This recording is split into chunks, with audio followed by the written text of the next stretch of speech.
Sometimes the best way to really get why we need tools to solve tough problems is to look at a situation where things went horribly, tragically wrong. So today, we're going to use a devastating industrial disaster to explore why we absolutely need structured ways to think about right and wrong. All right, let's set the scene. It's late 1984 at a chemical plant owned by Union Carbide in the city of Bhopal, India. Now, this place wasn't just a bunch of buildings. It was a huge deal for the local economy, but it was also hiding a deadly secret. And on one catastrophic night, that secret got out. The immediate human cost was just staggering. Initial estimates said more than 2,000 people died, and tragically, that number was just the beginning. Imagine this. A poisonous cloud spreading silently from the plant, blanketing the crowded neighborhoods all around it. And beyond those who died right away, tens of thousands more were injured. Many survivors were left with permanent disabilities, suffering for the rest of their lives. So what exactly happened that night? To get to the really big ethical questions, we first have to understand the nuts and bolts of the disaster itself.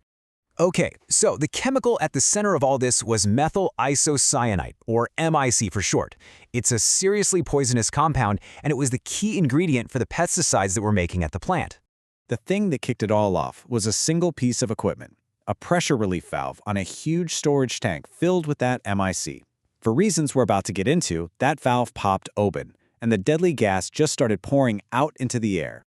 Now this is so important. This disaster wasn't just one mistake or one broken part. No, it was a complete system breakdown, a cascade of failures that points to a much, much deeper problem.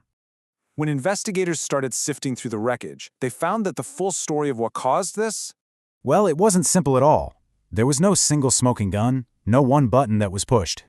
What they found instead was this really disturbing and complex web of contributing factors, and none of them were completely clear. And this right here shows you something crucial about these kinds of disasters. The why is almost never simple, which makes figuring out who's to blame a really, really tough job. So even if the whole picture is a bit murky, we do know about some of the massive failures. We're talking about pipes connected wrong, key safety systems that were just flat out broken, and get this, other safety systems had been deliberately taken offline for maintenance, leaving the whole plant exposed.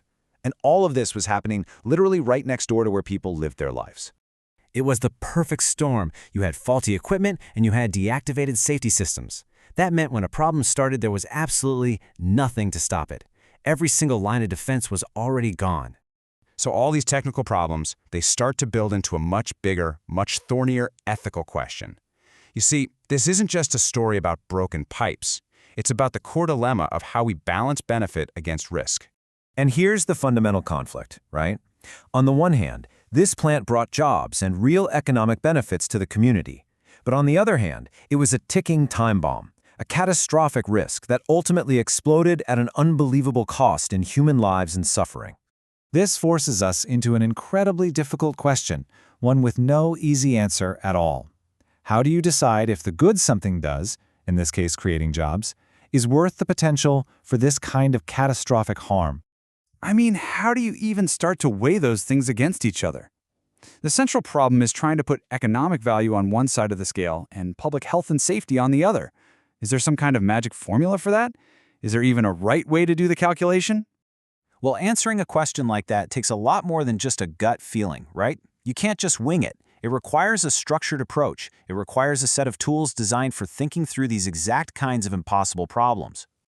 Think about it like this. You wouldn't try to build a bridge without a deep understanding of physics, would you? Of course not. You'd need to know about forces, materials, and stress to make sure it was safe and didn't collapse. It's the exact same idea here. We can't solve these huge, complex ethical problems without first understanding ethical theory. These theories are the frameworks. They're the physics for morality, if you will, that let us build strong, sound arguments and find our way to real solutions. And these frameworks, these tools for thinking, they aren't some new invention. Nope. They have been carefully built and refined over thousands of years of human history and deep thought. A lot of the foundational ideas that we still use today have their roots way back in ancient times. You've got Greek philosophers like Aristotle giving us concepts of justice and virtue, and ancient religious texts giving us frameworks for moral duty and compassion. These are the building blocks of modern ethical reasoning. So what's the big takeaway here? Look, Ethical frameworks don't give you an easy black and white answer for a tragedy like Bhopal. What they do give you is a necessary starting point. They're the tools we have to use to ask the right questions, to analyze the stakes, and to work towards solutions that are both responsible and just. So the difficult question we're left with isn't if we should use these tools, but which ones, and how do we apply them when lives are on the line?